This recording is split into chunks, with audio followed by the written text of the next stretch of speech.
herramientas y metodologías para el desarrollo institucional. La mesa que sigue a continuación trata sobre la participación de expertos por experiencia en atención e investigación en salud mental. Un saludo a los que están participando vía plataforma, vía redes sociales en estas jornadas institucionales. Nos acompañan en la mesa Carolina Díaz Pimentel, Daniel Rivera Talavera y Liliana Hidalgo Padilla. Quien va a actuar como moderadora es Alexandra Chimabukuro Giga. Estudia pregrado en Sociología, es usuaria de salud mental y co-creadora de Multitud, una plataforma peruana por la salud mental comunitaria.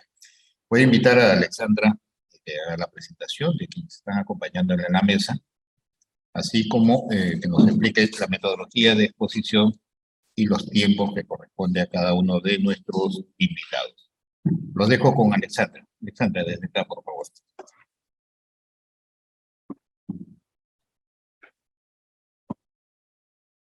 Hola, ¿qué tal? Buenas tardes, soy Alexandra. Voy a presentar a cada uno de los ponentes del día de hoy. En primer lugar tenemos a Carolina Díaz Pimentel, que también es usuaria de salud mental, periodista y fundadora del blog Más que Bipolar. Asimismo, también ella es miembro de la Coalición por la Salud Mental y los Derechos Humanos. También tenemos como ponente el día de hoy a Daniel Rivera Talavera, usuario de salud mental, activista por los derechos de los usuarios de salud mental. Y finalmente tenemos a Liliana Hidalgo Padilla, psicóloga clínica, investigadora y coordinadora del estudio HOLA en el Centro de Excelencia de Enfermedades Crónicas. Cada uno de ellos tendrá aproximadamente 15 minutos. Y va a empezar Liliana.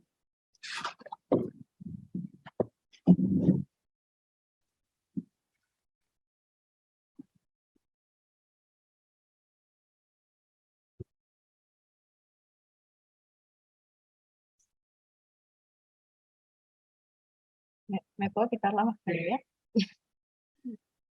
Gracias. Bueno, buenas tardes con todas, con todos.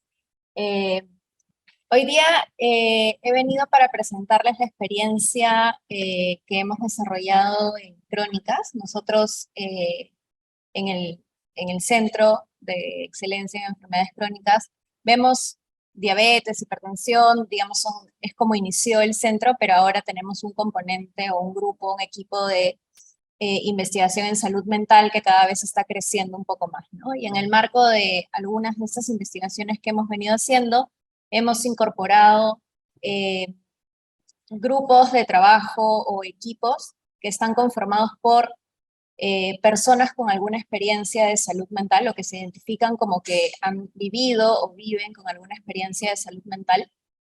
Y ellos han estado aportando, digamos, en estos estudios que hemos venido realizando, ¿no? Son 3 estudios que han contado con estos equipos y esta es la experiencia que vengo a compartirles el día de hoy. La siguiente, por favor. Gracias. No, se pasó. Ahí está. Bueno, gracias. Ok, gracias. Como les comentaba, tenemos estos 3 grupos, ¿no?, de trabajos a los cuales hemos llamado comités de expertos por experiencia en investigaciones crónicas, ¿no? El primero está en el marco de un estudio llamado Proyecto HOLA, en el cual tenemos un estudio de cohorte con adolescentes y adultos jóvenes, ¿no? Comprendemos un grupo de edades entre 15 a 24 años. Dentro de este proyecto, donde hacemos una serie de cuestionarios que intentan ver si en esta población existen síntomas de depresión o de ansiedad, pero también ver cuáles son los recursos, ya sea de soporte social, recursos propios, si hacen algún tipo de actividades, como actividades artísticas, deportes, etc. Tenemos a la par este grupo, este equipo de trabajo, que está conformado por precisamente adolescentes y jóvenes que autorreportan haber tenido alguna experiencia, ya sea de depresión o de ansiedad, ¿no? El grupo está pensado para más o menos tener entre 8 y 10 miembros, ¿no? Se formó inicialmente hace un par de años, en un contexto quizás un poco más difícil para poder identificar a los chicos, porque estábamos en plena pandemia, y nuestro plan inicial era, lógicamente, ir a colegios, ir a institutos, donde pudiéramos contactar con esta población, pero todo estaba cerrado, nos tuvimos que trasladar a un formato más bien virtual de convocatoria o trabajando con centros artísticos, asociaciones artísticas que pudieran ponernos en contacto con los chicos, ¿no? El objetivo de esta experiencia era principalmente presentarles los cuestionarios que íbamos a utilizar para que ellos pudieran revisarlos, ver si había quizás algunas variables que no estábamos midiendo, que se nos estaban escapando. Eso es un poco raro. ¿Está bien? No sé si soy yo que estoy muy cerca. Ya, bueno, no importa. Bueno, entonces el objetivo era que pudieran revisar esos cuestionarios, decirnos si es que había algunas variables que quizás nos estaban faltando medir, ¿no? Y por ejemplo nos recalcaron la importancia de tomar en cuenta cuál era el rol de la familia, de los familiares en nuestro contexto, ¿no? Entonces esto fue algo positivo porque quizás era algo a lo que no le habíamos prestado tanta atención inicialmente y que gracias a la contribución de los chicos, las chicas, se pudo añadir luego en la investigación, ¿no? Después, también les pedimos que nos ayuden, por ejemplo, a mejorar el método de reclutamiento, a dónde podíamos ir, especialmente en un contexto de pandemia donde todo se había trasladado a lo virtual. Nos ayudaba bastante poder conocer de qué manera podíamos acercarnos más a esta población en edad, ¿no? Y poder incluirlos en el estudio. Y también otra cosa en la que nos ayudaron bastante fue en ver qué tan factible era la metodología que estábamos utilizando, pensando principalmente en las costumbres y en la edad que tienen estas personas, ¿no? Entonces, por ejemplo, nosotros les planteamos que si era mejor hacer los cuestionarios a modo de entrevista, que haya una persona del equipo de investigación que hacía las preguntas y que los chicos iban respondiendo, o si era mejor más bien, por ejemplo, entregarles un papel o mandarles un link y que ellos lo pudieran responder más de forma privada, ¿no? Que de hecho fue lo que nos comentaron que les haría sentir más cómodos y soltarse un poco más, que si hubiera una persona entrevistándolos y con mayor razón si era una persona que en edad era mayor que ellos, de repente se podían sentir un poco cohibidos y terminar no mencionando ciertas cosas que podrían haber sido importantes, ¿no? El grupo, como les comentaba, se formó hace aproximadamente 2 años. Inicialmente tuvimos 10 participantes en este grupo, pero a medida que el tiempo ha ido pasando, la gente va creciendo, va teniendo otros compromisos, otras responsabilidades, y creo que esa ha sido una de las dificultades, ¿no? Actualmente vamos a ver la forma de hacer un nuevo llamado, una nueva convocatoria para que personas que estén interesadas en contribuir en esta investigación puedan también sumarse al equipo y contribuir, ¿no? Una de las cosas que queremos hacer en el futuro con este proyecto es poder identificar cuáles son las rutas que tienen los jóvenes para acceder a servicios de salud mental, ¿no?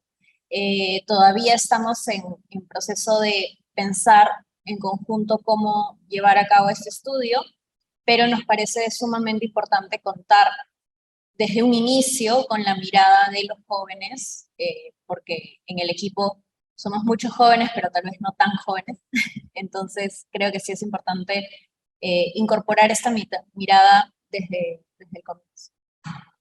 Las otras 2 experiencias, la de las madres con depresión postparto y las de mujeres que han sufrido acoso sexual en el trabajo, son estudios que se han llevado a cabo de manera paralela y que tienen una metodología bastante similar. En ambos casos, lo que intentamos ver fue revisar la literatura que ya existía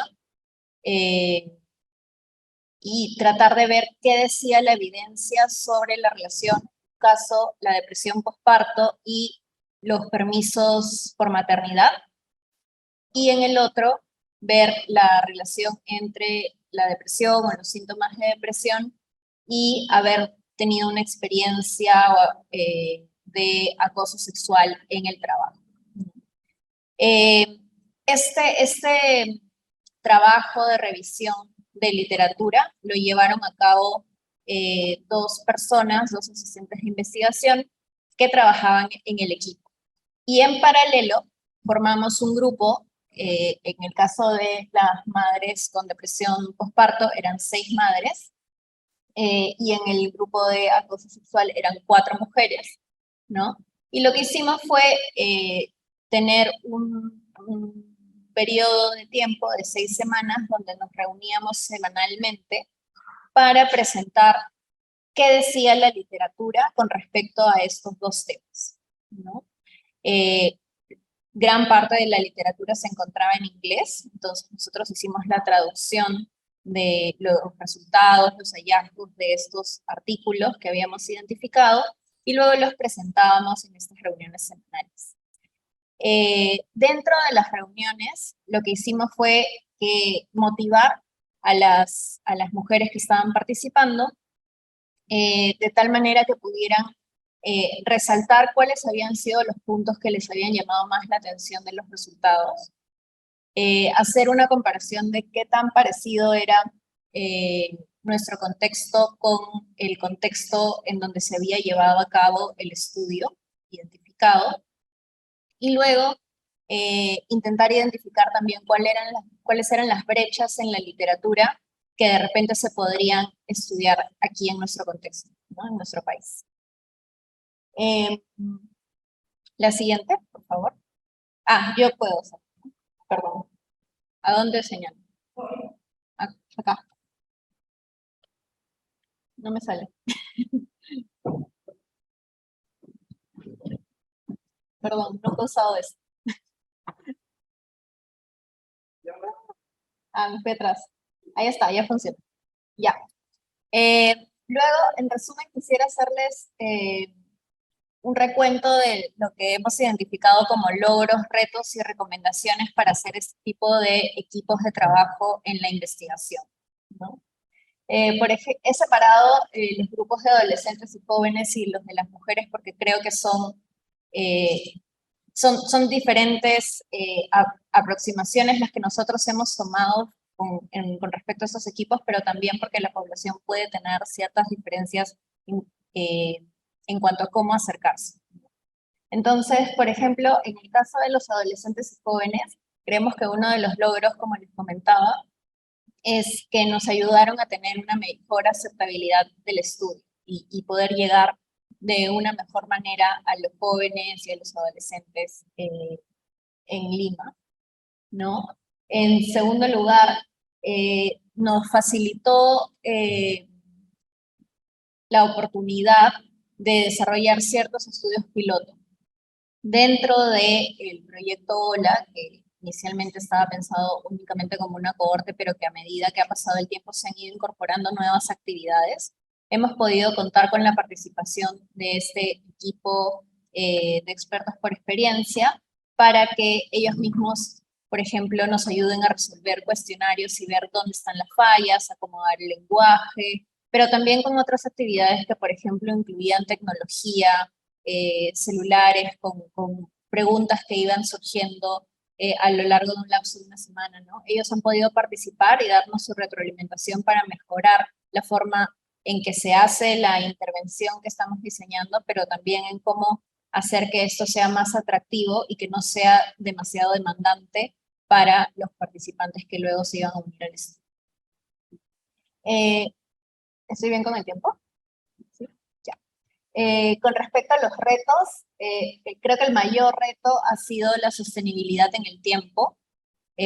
Como les decía, ya algunos han tenido otras responsabilidades y lamentablemente se han tenido que retirar de la investigación, pero, y eso lo conecto con el segundo reto, creo que también tiene que ver un poco con el manejo de las expectativas que ellos tienen, ¿no? Por ejemplo, una cosa que nos llamó mucho la atención cuando recién formamos el grupo es que de los 10, como 3 eran estudiantes de psicología, ¿no? Que no era nuestro objetivo en realidad como buscar estudiantes de psicología, pero fueron 3 personas que se mostraron muy interesadas y que, claro, además reportaban también haber en algunos casos pasado por depresión, en otros casos por ansiedad, pero lo que hemos podido ir viendo con el tiempo es que ellos, estas personas se imaginaban más bien como un espacio de aprendizaje y algo que podían ligar a su carrera, cuando en realidad esa no era la esencia del espacio, ¿no? Entonces, si bien esto intentamos aclararlo y todo, creo que ha sido, sí, que es algo que nos queda a nosotros como una lección aprendida de cómo debemos afrontar el tema a futuro. Y otro reto también ha sido la soltura en la comunicación, ¿no? Como les comentaba, tenemos un grupo de 15 a 24 años y lo que hemos podido ver es que sí, el grupo de los chicos más grandes, ¿no? Como de 20, 22, se sentían más sueltos a la hora de expresar sus ideas y compartir, ¿no? Mientras que los adolescentes que estaban más como de 15, 16, de repente se sentían un poco más cohibidos.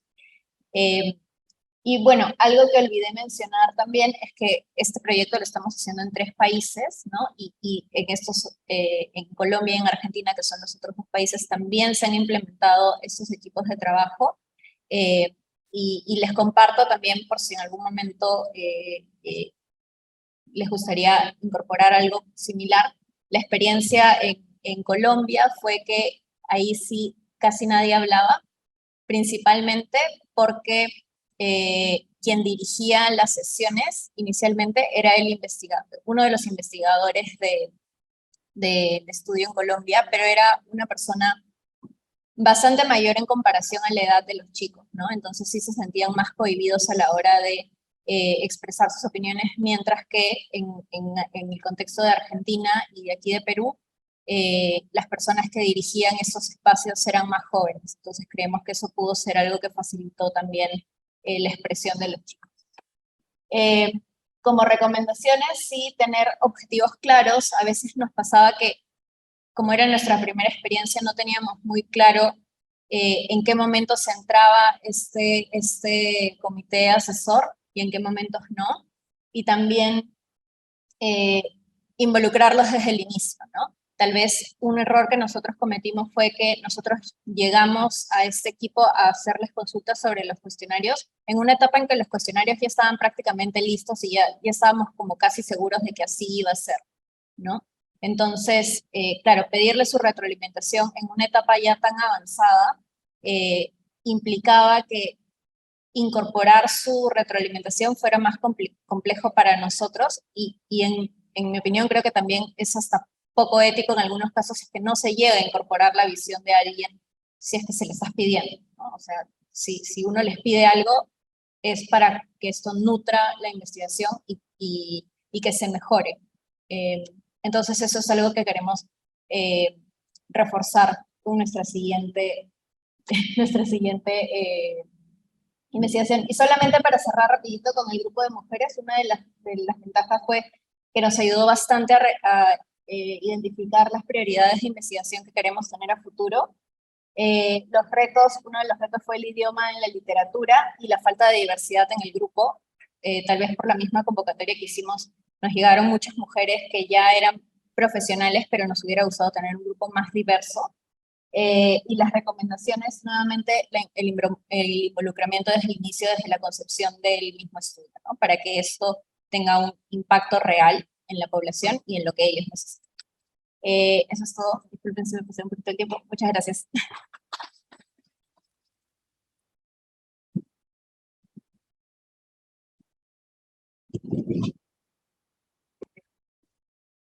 Damos paso ahora a la presentación de Carolina Díaz.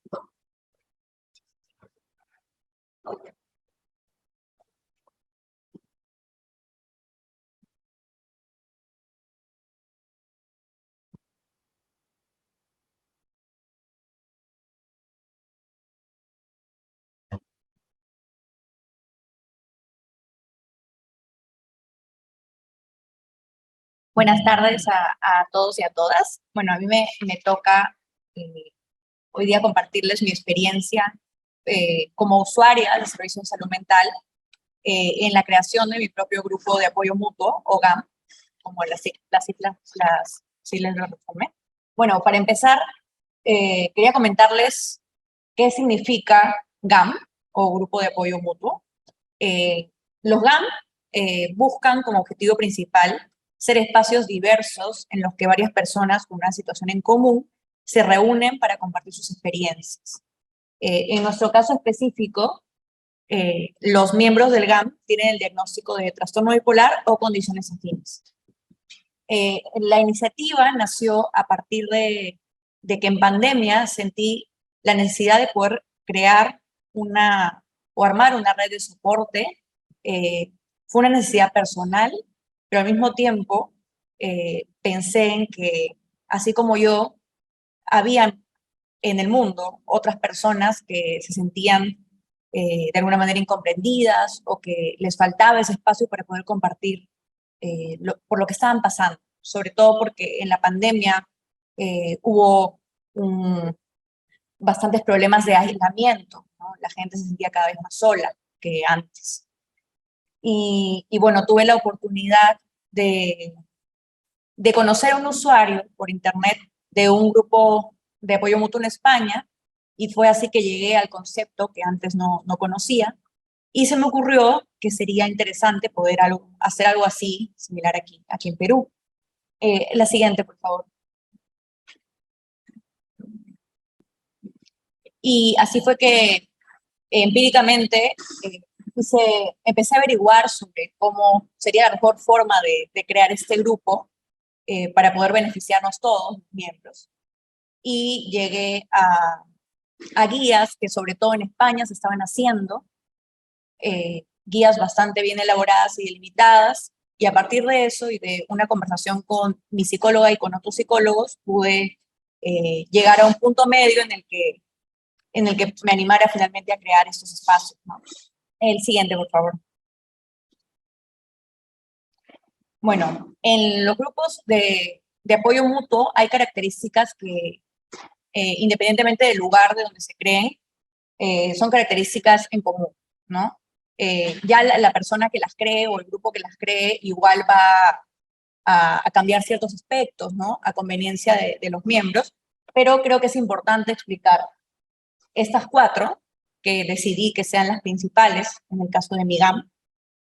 La primera es que todo es voluntario. Eso quiere decir que las personas no están obligadas a comentar o asistir a los encuentros si es que no se sienten preparadas en ese momento. Porque la idea tampoco es como gatillar alguna crisis o que se sientan incómodos, sino que lo hagan todo a su tiempo. Luego, las reuniones se dan de manera periódica.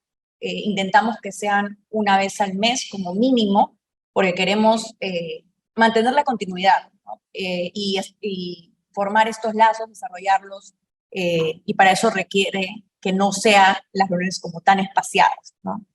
Luego, uno de los más importantes es que no hay jerarquías, y eso quiere decir que a pesar de que yo puedo ser la moderadora, no trato de hacerles sentir que soy alguien superior a ellos, y trato de que sea algo bastante horizontal, y creo que esto se relaciona también con lo que decía Liliana sobre el tema de las edades y de cosas que puedas tener en común con la persona, porque si es que le das esa confianza, finalmente va a poder abrirse mucho más, ¿no? Y el pilar más importante, aparte del tema de las jerarquías, es que es un grupo en primera persona. Esto quiere decir que no hay intermediarios, no hay un familiar que está hablando por el usuario, no hay un psicólogo, un psiquiatra, sino personas que viven la experiencia de primera mano, ¿no? Y de hecho esto es lo que más me llamó la atención de estos espacios creados por usuarios para usuarios, porque creo que hace mucha falta, ¿no? Tener estos espacios en donde se pueda, nadie hable por nosotros, ¿no? Que tengamos el protagonismo. Y bueno, eso ha ayudado muchísimo, ¿no? La siguiente, por favor. Algo que que sí o sí tiene que tener un GAM, son las reglas, porque como mencionaba, la idea es que sea un espacio seguro para todos y todas. La primera regla que tenemos en el GAM es respetar, no juzgar e incluir. Eso quiere decir que no se toleran comentarios ofensivos que puedan herir susceptibilidades, como por ejemplo comentarios racistas, homofóbicos o cualquier tipo de violencias. Tampoco está permitido hacer sentir mal a alguien por su accionar, porque pasa que hay situaciones de repente no tan esperadas o tan aceptadas en sociedad respecto a personas que tienen algún diagnóstico de salud mental. Pero en este espacio, así sean cosas que nos puedan sorprender, tratamos de manejarlas con bastante empatía, bastante entendimiento, bastante contención. Y luego, no tratar de convencer a otros de nuestras creencias, ¿no? Incluso si llevamos otro tratamiento, tomamos alguna otra medicación o tratamientos alternativos, es importante aceptar que otras personas tienen otras vías para poder seguir sus procesos. Luego, en la 2, que es algo que es vital en los GAM, al momento de hablar de suicidio es importante hacerlo sin dar detalles. Y eso es algo que repito constantemente en el grupo, porque a pesar de que la idea es que el suicidio no sea un tabú de ninguna manera, si es que hablamos de suicidio dando detalles o también de autolesión dando detalles, hay investigaciones que hablan sobre que esto puede inducir un efecto contagio. Entonces, ellos y ellas saben que pueden hablar de que han tenido alguna crisis, alguna situación difícil, que han sido internados por algún intento de suicidio o algún tema de ideación, pero es importante no mencionar cómo lo hicieron, cuáles fueron los pasos que siguieron, ni alentar ni romantizar ninguna conducta como le decimos en el grupo problema o problemática. Luego, el tercero es algo similar a lo que ya mencioné antes, que es que les recordamos que todo a su tiempo, ¿no? A partir de la llegada de alguna persona al grupo, esta hablará cuando esté lista. Puede ser por el tiempo que necesite espectador hasta que se sienta en confianza para poder comunicar sus deseos, sus problemas, ¿no? Sus emociones. Y también alentamos a que si la persona está en crisis, puede salir del grupo cuando quiera y volver a entrar, siempre es bienvenido, o silenciar, porque bueno, tenemos el grupo oficial fuera de las reuniones, que es por medio digital, entonces puede silenciar la conversación, no debe sentirse obligado ni obligada a participar, y en caso de que se ausente por un tiempo, tratamos de hacer a la persona sentirse incluida, bienvenida, ¿no? Sin importar el tiempo que se haya tomado de break, ¿no? Luego el 4 habla sobre, lo que pasa aquí es que aquí habla sobre un tema de confidencialidad, porque es importante que las personas sepan que es un espacio privado en donde no se debe divulgar información personal de las personas, los miembros que comparten, ¿no? Sus experiencias. Luego, ¿qué pasa cuando un nuevo miembro entra? Lo primero que se hace, bueno, tenemos un pequeño protocolo que es, explicamos las reglas, que son estas 4, y compartimos también bibliografía importante que le pueda servir para su proceso. Hemos organizado diferentes tipos de bibliografía, por ejemplo, libros, investigaciones, papers que puedan ser relevantes, o también manuales de psicoeducación. Entonces la persona entra con un manual de bienvenida, por así decirlo, porque ya tiene como recursos a los que poder acceder en cualquier momento. Hemos tenido experiencias en donde han habido discusiones, felizmente muy pocas, y en esas situaciones hemos tomado la decisión lamentable de retirar a esas personas del grupo porque creemos que lo que importa es el bien común y hay situaciones que no se pueden tolerar. Felizmente han sido bastante aisladas, no son casos que se den muy seguido, pero hemos pensado en el bienestar del grupo. También para que no sea un tema de una sola persona, porque a veces yo no me doy abasto para poder manejar el grupo 24/7. Me apoyan los miembros más antiguos y se puede decir que de alguna manera el grupo se autorregula solo porque cuando hay alguna situación que incumple las normas, estas personas le recuerdan a los nuevos miembros que tienen que seguir ciertos parámetros, ¿no? Luego, en el tema de crisis, porque han habido también situaciones en donde alguno de los miembros ha tenido una crisis con ideación o intento de suicidio, tenemos una base de datos con los contactos de emergencia de estas personas a los que podemos acceder en situaciones de emergencia. Y también he optado por formarme en temas de primeros auxilios psicológicos, prevención del suicidio, como para saber qué protocolo seguir en estos momentos. Luego, me gustaría hablarles el siguiente, por favor. Los beneficios de tener un GAM, de ser parte de un GAM, son infinitos, pero he tratado de resumirlo en 4. Lo primero es un espacio seguro, sobre todo en la pandemia, en donde las personas estábamos hacinadas, por así decirlo, en nuestras casas, y teníamos que compartir más tiempo con nuestras familias. Para las personas que son usuarias de servicios de salud mental o tenemos algún diagnóstico, muchas veces puede ser mucho más complicada la convivencia, ya sea por la falta de información que tenga la familia, porque no saben cómo ayudarnos. Entonces, ya se ha hablado sobre que ha aumentado el tema de las violencias, y estos espacios son como un respiro para esas personas que no tienen un lugar físico o virtual para poder hablar de lo que les pasa, ¿no? Mucha gente incluso vive una doble identidad, una doble vida, por así decirlo, porque no pueden hablar de su diagnóstico de repente en sus espacios con familia, con amigos, en el trabajo. Entonces, este es el momento donde pueden ser ellos mismos al 100%, ¿no?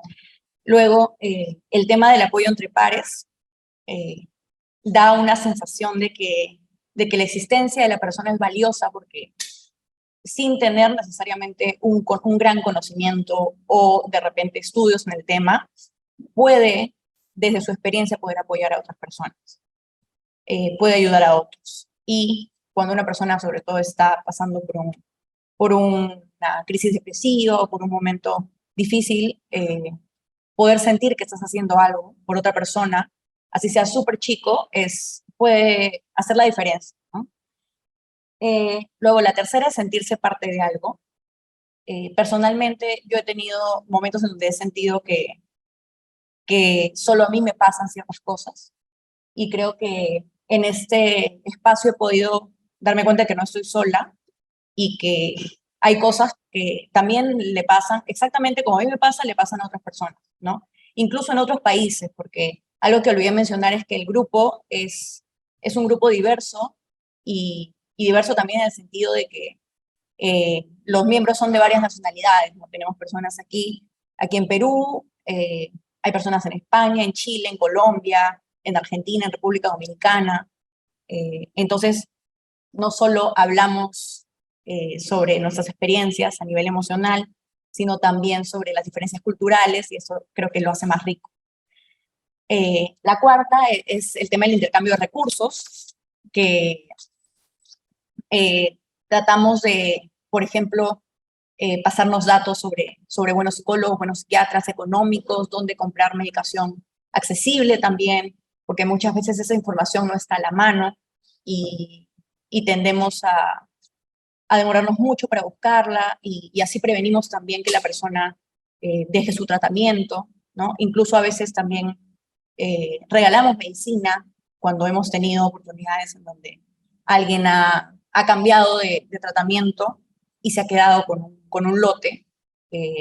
Entre nosotros nos intercambiamos la medicina dependiendo de qué tratamiento tengamos, y ese tipo de cosas, ¿no?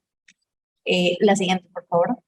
Luego, cada año, este proyecto ya tiene 2 años, y cada año, a fin de año, hacemos una encuesta para saber cómo vamos como grupo y para saber más o menos cuáles son los retos.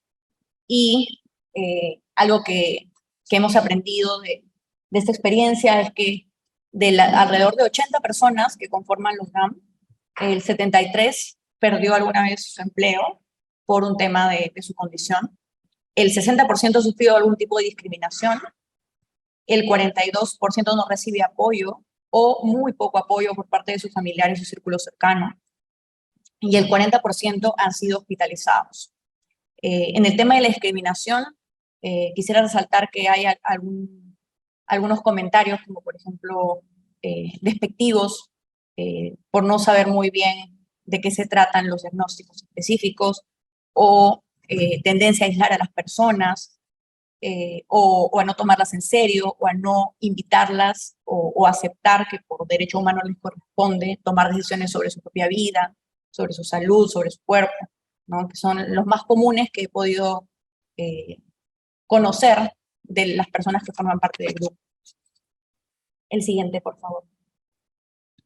Y bueno, estos son un resumen de los testimonios de algunas personas del grupo. El primero menciona: aquí puedo hablar abiertamente sin que nadie me mire mal, que es algo que pasa, como les mencionaba, sobre el tema de la discriminación. Me siento menos sola ahora que puedo compartir lo que me pasa con otras personas. Tendré un espacio seguro viviendo en un mundo que nos discrimina me ha ayudado mucho. El siguiente, por favor. Y bueno, eso es una frase con la que quería terminar, que creo que resume perfectamente el objetivo de los grupos de apoyo mutuo, que el dolor duele un poquito menos cuando es compartido, y es algo que particularmente me ha pasado a mí, y estoy segura que a las personas también que viven esta experiencia, y creo que sería súper útil poder utilizar este modelo en otros espacios, para que cada vez más personas se sientan incluidas, validadas, contenidas, ¿no? Y eso apoya muchísimo, aporta muchísimo a su proceso personal, ¿no? Y al tema de la recuperación. Muchas gracias.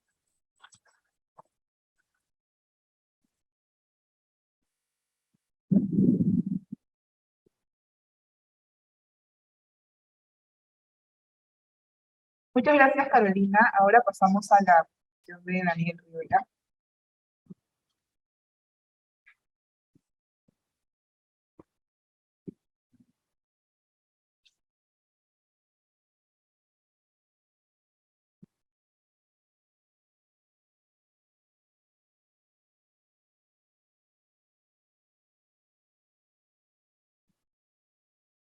Buenas tardes.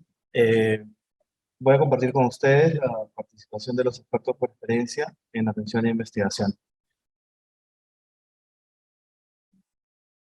Yo quisiera tocar dos temas, dándole prioridad al poder conversar, generar preguntas, hacer un diálogo y un debate con las personas que se encuentran aquí o por las redes virtuales.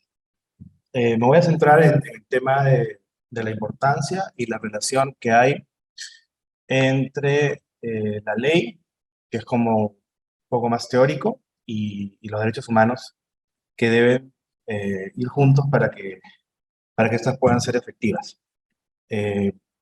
Y como segundo tema voy a contar un poco la experiencia en que estuve participando en un centro de salud mental comunitario, incluyéndome al equipo interdisciplinario como usuario experto.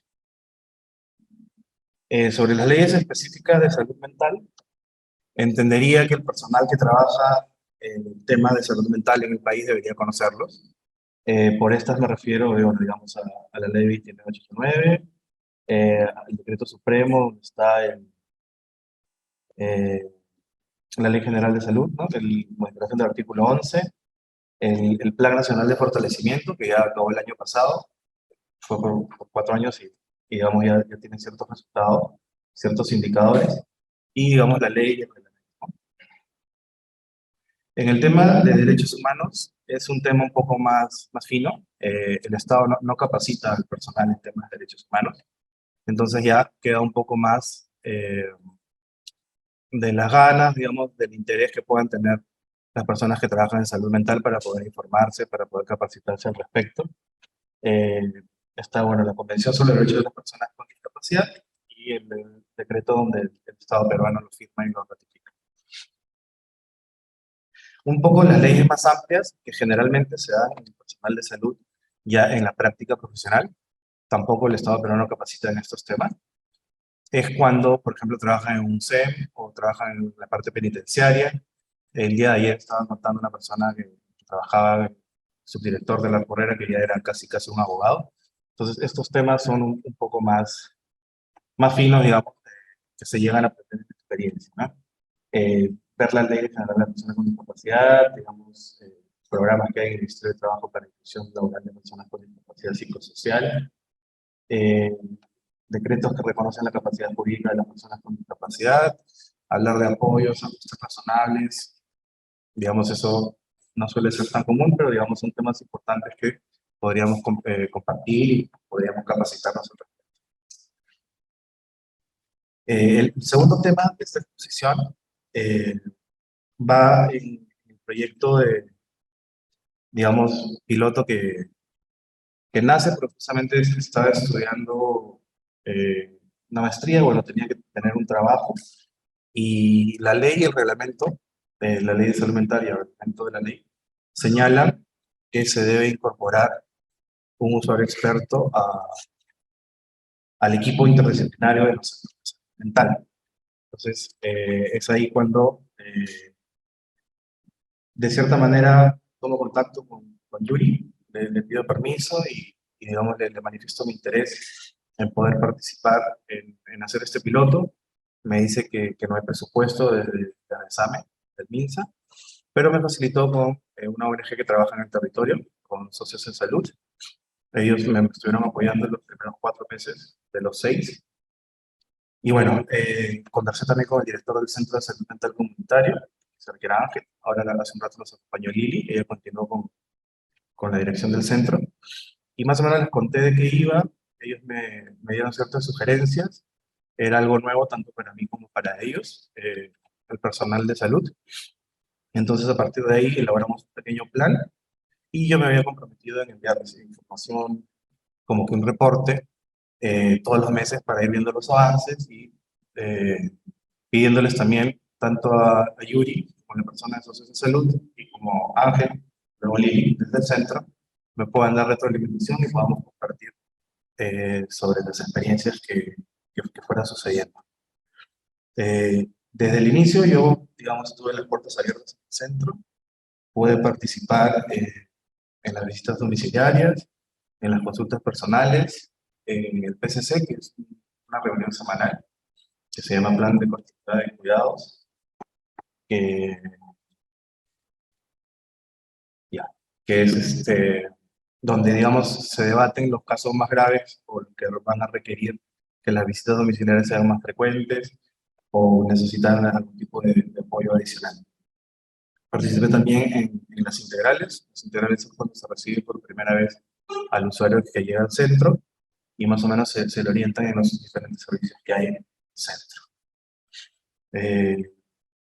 Se propuso capacitar en derechos humanos, tuvimos un conversatorio y a partir de ahí, digamos, se generó cierto interés y se trabajó respecto al consentimiento informado. Yo había notado, y lo compartí con el personal del centro, que el consentimiento informado a veces lo llenaba algún familiar o a veces no lo llenaba y que desde mi punto de vista no era lo suficientemente claro. A ver, aquí está. El consentimiento en la ley de salud mental, en el capítulo que corresponde a derechos de salud mental, en el artículo 9, el punto 7 señala que para otorgar su consentimiento informado implica la aceptación libre, sin persuasión indebida y otorgada por una persona con enfermedad de salud mental o por sus representantes, según sea el caso, después de haberse proporcionado información precisa, suficiente y comprensible sobre el diagnóstico, el tratamiento, medidas alternativas posibles, efectos secundarios y riesgos. Eso es lo que señala la ley. Un poco como con la primera parte de esta exposición, una cosa es lo que señala la ley y otra cosa es si esta se llega a aplicar o no y se transforma en un derecho humano cumplido, ¿no? O sea, que deben ir de la mano ambas para que pueda estas estar garantizadas. Entonces, este es el consentimiento informado que se está utilizando hoy en día en la red de la DIRIC Norte, incluyendo el centro de Caraballo y los otros 8 centros de salud mental comunitarios. Primero van los datos de hecho, que bueno, va a hablar quién más, y lo que literalmente dice es libre y voluntariamente autoriza al personal del establecimiento de salud, centro de salud mental comunitario ahí, para la atención especializada de salud mental, en función de la información dada por el personal responsable de la atención con fines de tratamiento. Asimismo, declara haber comprendido y estar conforme con la información recibida. Entonces, más allá de una opinión, digamos, muy subjetiva, yo creo que de manera concreta no se cumple que se esté dando una información precisa, suficiente, comprensible.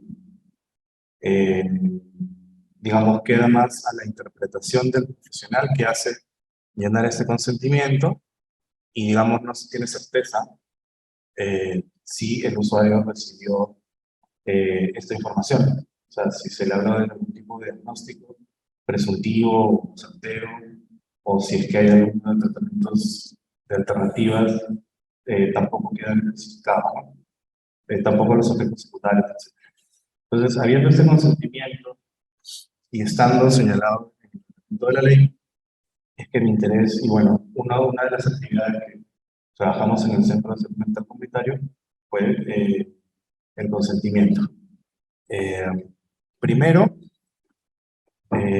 lo que hicimos era explicar un poco la razón de ser del consentimiento. Entonces, esto se daba en los PCCs, que fueron debates una vez por semana, como casi 2 meses, no me acuerdo, 6 o 7 martes por las mañanas que nos reuníamos. Entonces yo les explicaba, trataba de que podamos dialogar respecto a lo que era el consentimiento informado, compromiso informado. Entonces, explicando el objeto, la razón de ser del consentimiento, que además lo señala la propia ley, ¿no? Que debe haber una comprensión clara y uno tiene que consentir, o sea, es decir, estar de acuerdo con lo que se le está proponiendo. Vimos el tema del nombre y les expliqué, o sea, no es solamente que la persona asienta o esté de acuerdo con algo, sino que también tiene que haber un compromiso del profesional. Es por eso que decidimos y estuvieron de acuerdo los profesionales en llamar consentimiento o compromiso informado. Se habló y se debatió mucho, también se decidió al final que sea parcial y progresivo. Parcial, me refiero a que sea llenado por cada servicio, por cada diferente atención que recibe. Es decir, se llena en psicología, se llena en psiquiatría, se llena en asistencia social, y así cada profesional, por cada servicio que el usuario iba pasando, se le iba explicando en qué consistía el servicio, y firmaba tanto la persona como el profesional. Y progresivo, porque de acuerdo a la línea del tiempo que iba pasando por uno y otro servicio, es que los iba llenando.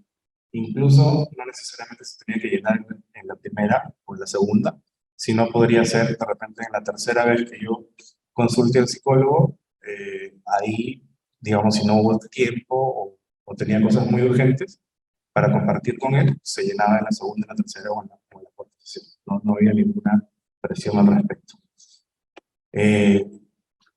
Yo les propuse un borrador en diferentes áreas, y bueno, la idea era que lo redacten los propios profesionales, los 2 o 3 que corresponden a la misma área, pero que entiendan que necesita y tiene que ser en un lenguaje sencillo para que pueda ser comprendido por la persona, que es la idea del compromiso. También se debatió, digamos, el comentario que se recibía de parte de los profesionales era que era muy largo, o sea, eran 3 páginas. Entonces era un tema de 3 páginas que tienen que estar en la historia, más 3 páginas para dárselas a la persona para que las pueda leer en sus casas y pueda entender, remarcar y hacer preguntas al respecto. Era como 6 hojas, eso era mucho. Entonces, eso era, digamos, el problema. Ahí sugirieron de manera creativa también que se podían hacer videos explicando el consentimiento y poder pasarlo, y eso no tenía ningún costo, para poder pasárselos por algún medio virtual o digital, a sus correos o WhatsApp. Bueno, un poco es eso lo que el abordador que se fue trabajando, cada profesional, o duplas de los profesionales, dependiendo la estructura del centro. A veces había una sola persona, a veces era más. Se pusieron de acuerdo en la redacción del consentimiento compromiso. Y luego al final hubo todo un tema de cómo iba a ser el flujo y ponerlo en práctica, en qué parte se llenaba, en qué servicio y todo eso. Entonces al final se resolvió que en la acogida, el área de enfermería que tiene mucho más tiempo, recibe a la persona por primera vez y ahí le iba a explicar, digamos, firmaban el consentimiento de la acogida y él le explicaba cómo iba a ser después la consulta integral, donde iban a ver varios profesionales que le iban a explicar los diferentes servicios, y luego ahí se hacía como un visto, porque eso es algo también que está muy marcado en el Centro de Salud Mental Comunitario, es casi una regla. De hecho, nunca tuve la certeza si está escrita, pero sí es como muy práctica, en el sentido de que si es que no recibe medicación la persona, no puede continuar con la atención. Entonces, a la hora de armar el consentimiento, en la integral, donde está el psiquiatra o el médico de familia, el psicólogo, el enfermero, digamos, varias otras especialidades, generalmente la persona que consulta en esa primera vez ya tiene una receta y recibe medicina. Entonces, eh, o sea, cedimos, digamos, fuimos debatiendo al respecto, y yo le dije, pero es que ahí no se ha contado el consentimiento en la parte psiquiátrica, y ahorita vamos a pasar a ver el consentimiento cómo es que quedó. Entonces yo dije, eso no es suficientemente claro, la persona no se le ha explicado. Entonces se hace como una pequeña firma en la integral, y luego ya va a su consulta, se hace el consentimiento completo. Este es el consentimiento, el compromiso de los profesionales del comunitario, el consentimiento informado. Ese es el documento final que quedó después de casi 2 meses de trabajo y intercambio de opiniones. Leo el párrafo de introducción y he puesto el ejemplo nada más del área de psiquiatría o medicina familiar, que son los únicos que están autorizados a dar las medicaciones. Los profesionales que trabajan en el centro serán respetuosos de mis derechos humanos y me tratarán con dignidad. Trabajarán en equipo diferentes estrategias para que puedan construir la máxima autonomía posible en mi vida independiente. Yo, mis datos, declaro que acudo al Centro Social Comunitario de Caraballo libre y voluntariamente, buscando mejorar mi salud mental. Sé que hay varios servicios en los que recibiría atenciones, también hay talleres y actividades en las que podré participar. Y bueno, después de que si es que corresponde una consulta para evaluar si requiere una medicación con psiquiatría o medicina familiar, este es el consentimiento compromiso, digamos, que yo como última reflexión. Conversé con el especialista acerca de mis preocupaciones, las cosas que están pasando en mi vida, las relaciones con mi familia o amigos, y cómo es que me siento, cómo estoy durmiendo y cómo está mi apetito. Si ella o él considera que debo tomar medicamentos. Primero, indagará sobre mis antecedentes familiares, enfermedades crónicas, y evaluará la necesidad de exámenes clínicos previos y así poder escoger el mejor psicofármaco.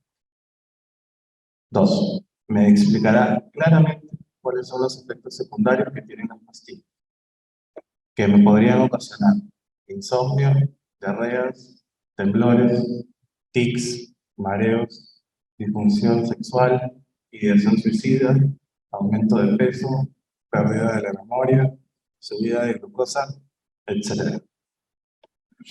Me dirá por qué está recomendando tomar las pastillas y por cuánto tiempo aproximadamente debo de tomarlas. Me explicará la importancia de hacer psicoterapia para reducir gradualmente los psicofármacos. Y quinto punto, acompañará el proceso para dejar de tomar pastillas. Ahí los dos señalan que aceptan y mandamos instantáneamente el suceso. Eso es. Gracias.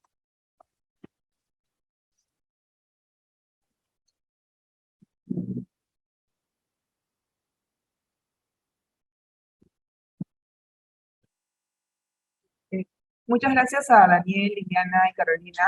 Queríamos saber si es que tienen alguna pregunta del público para hacer una pequeña ronda de preguntas.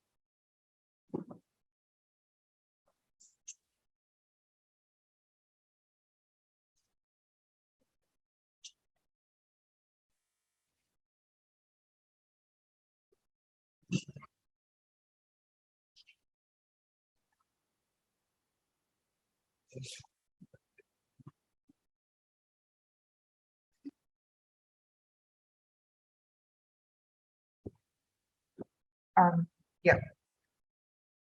La primera pregunta es, ¿se podría incluir en el consentimiento informado la autorización a investigadores y no sé qué dice la segunda palabra, pero a investigadores? No sé qué.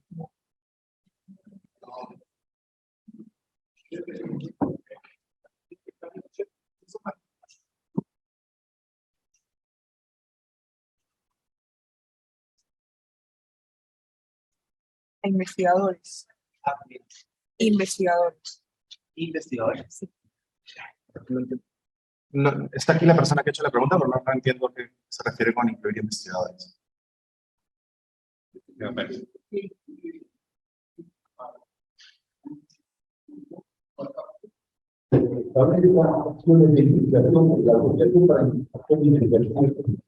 Sí, claro, o sea, este consentimiento informado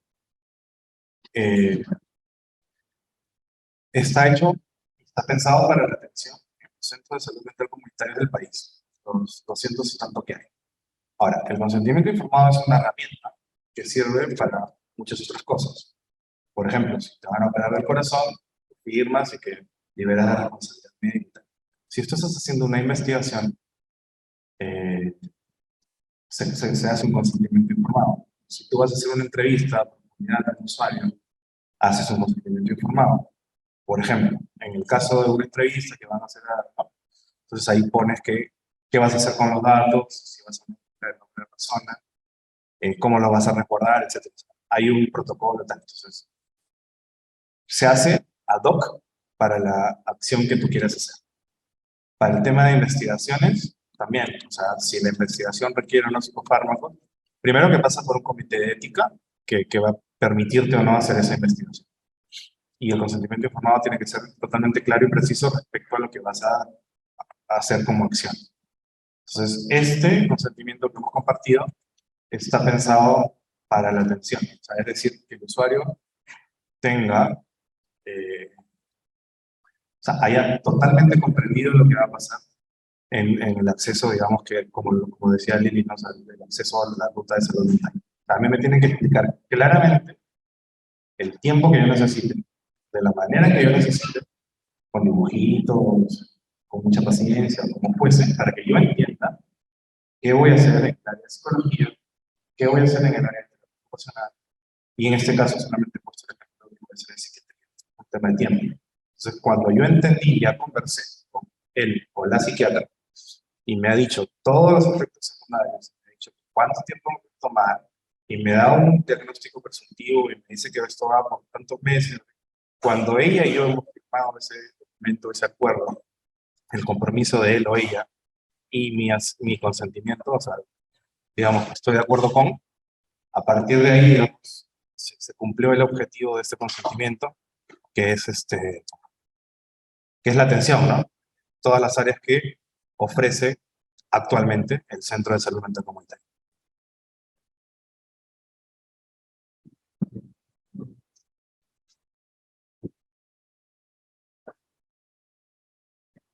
Muchas gracias, Daniel. No sé si hay una pregunta adicional que les gustaría hacer. ¿No? ¿Sí?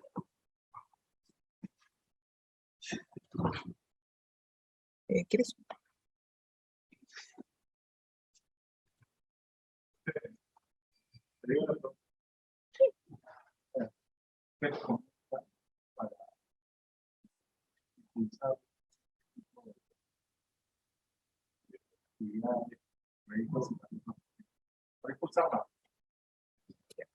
Ya, ok, la segunda pregunta es, ¿qué recomendaciones les darían para impulsar más este tipo de actividades, proyectos que fomenten el rol, digamos, de los usuarios, usuarias de salud mental? Sí.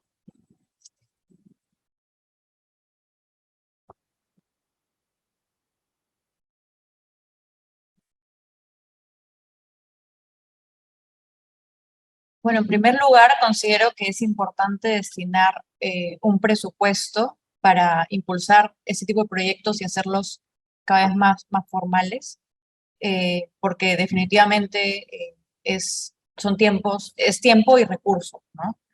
Y por otro lado, creo que de nuestro lado estamos de acuerdo en que es importante darle también el protagonismo a los usuarios, porque podemos sumar en el desarrollo eh, de este tipo de iniciativas. Sí, Daniel.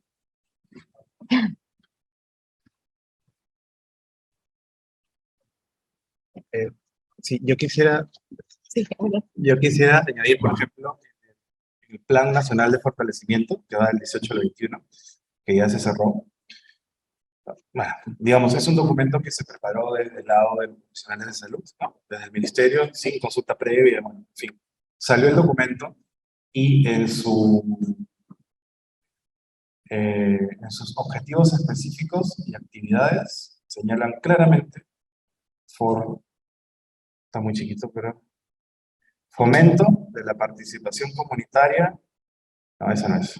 Acá, investigación y sistematización. En el objetivo específico 4 hay un punto que es investigación y sistematización. Y está el presupuesto por año, ¿no? El 18, 19, 20 hasta el 21. El total que se debió invertir hasta el año pasado son un poco más de 5,5 millones de soles. No sé si ustedes han leído las investigaciones, si las conocen o qué fue, pero el presupuesto está, digamos, pero no se cumple, ¿verdad? De hecho, también está la cantidad, digamos, como el Ministerio de Salud a través de la DESAME, no fiscaliza, pero sí pide reportes de lo que se están haciendo en los centros de salud mental comunitario, y va por un tema de cantidad, o sea, siempre se va midiendo la cantidad de atenciones que han habido, cosas así, no se mide tanto la calidad respecto a ver si es que la persona consiguió trabajo, o de estudiar, se pudo mover fuera de casa, o construyó de alguna manera vida autónoma o vida independiente. Y aquí no tengo la mano. Debería haber, o sea, está, no me acuerdo si en la ley también, y también en el plan de fortalecimiento, que la examen dentro del ministerio debería promover la organización de usuarios y familiares. Calza, por ejemplo, perfectamente bien con lo que dice Carlos, de tener un espacio de apoyo mutuo. Deberían haber, hasta diciembre del 21, que acabó el plan, 154 organizaciones de usuarios y familiares. Hay 0. Entonces, está escrito, eso es la primera parte del tema, ¿no? O sea, está escrita la ley, ¿no? Las normas técnicas, etcétera, pero el derecho humano no se concreta, porque no se ejecuta, no se cumple lo que está en la ley. Este es el presupuesto para investigación. Hasta diciembre del año pasado, más de 5,5 millones de soles. No he leído ninguna investigación. Entonces, esas son las cosas que hacen, o sea, está la ley, pero no el derecho humano cumplido y garantizado y satisfecho.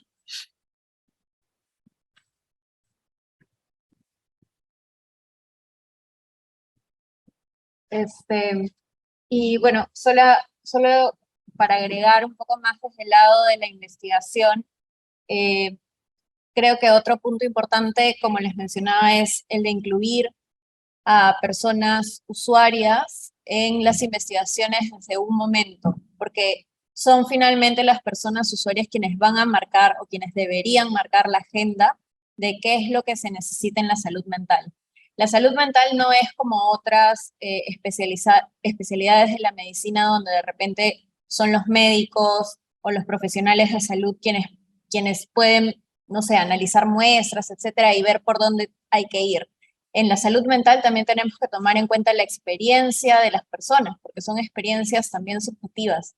Entonces, creo que si bien en las entidades de financiamiento se está cada vez promoviendo más que sean usuarios también quienes participen de los equipos de investigación, esto todavía está en pañales y es necesario fortalecerlo aún más, ¿no? Por ejemplo, yo ya he trabajado antes con Daniel, que está aquí también en la mesa, y Daniel es una persona que sin ser un profesional de salud, tiene muchos conocimientos sobre salud mental también, ¿no? Entonces, me encantó ver cómo él ha podido participar en este proyecto piloto, que eso también es investigación. Y pensando en el espacio donde estamos, que es un instituto de salud mental, donde el objetivo es hacer investigación, pero también se brinda atención, sería importante pensar cómo en este mismo espacio podemos incorporar la voz de los usuarios y las usuarias que se atienden aquí.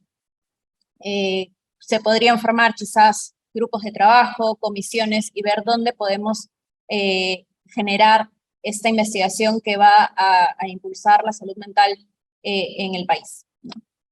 Eso, muchas gracias.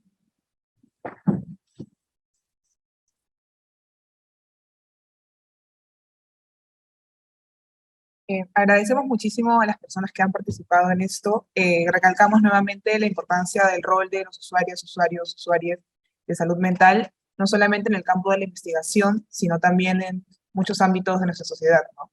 Y también recalcamos la necesidad de que se use, que se utilice también el enfoque de derechos humanos también en las filas de atención en el tema de salud mental. Muchísimas gracias. Gracias.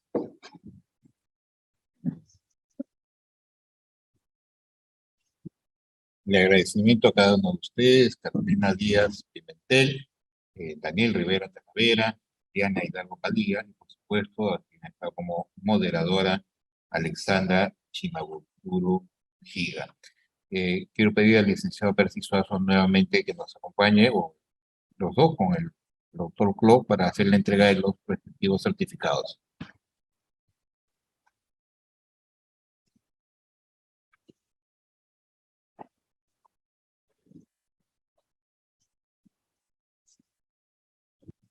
El doctor Clo hace entrega a la licenciada Carolina Díaz.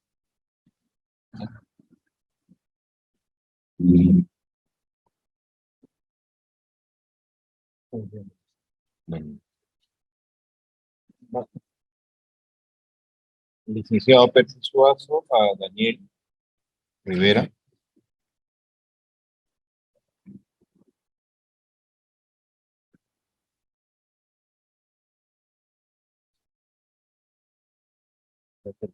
A Liliana Hidalgo.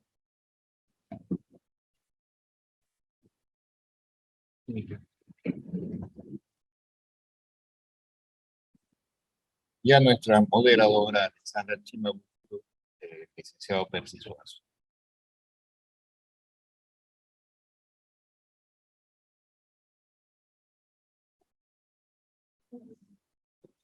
Muchas gracias. Gracias, doctor Clo. Gracias, licenciado Percy Suazo.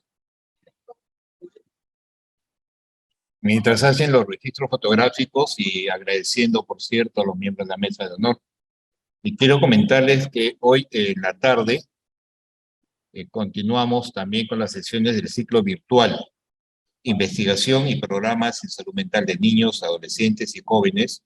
Esto inicia hoy y termina el 9 de junio. Se va a realizar de 6 de la tarde a 8:30 de la noche.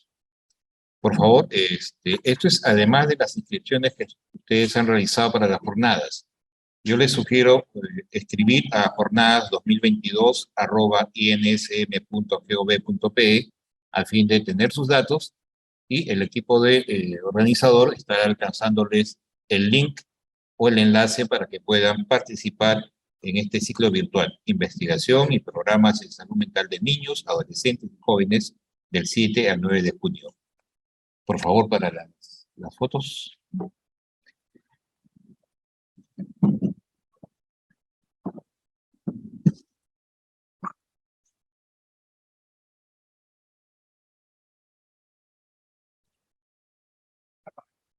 Mañana, miércoles 8 de junio, tenemos el tema Políticas Públicas e Investigación en Salud Mental, y con esta última sesión damos por concluida esta segunda fecha de las jornadas institucionales 2022.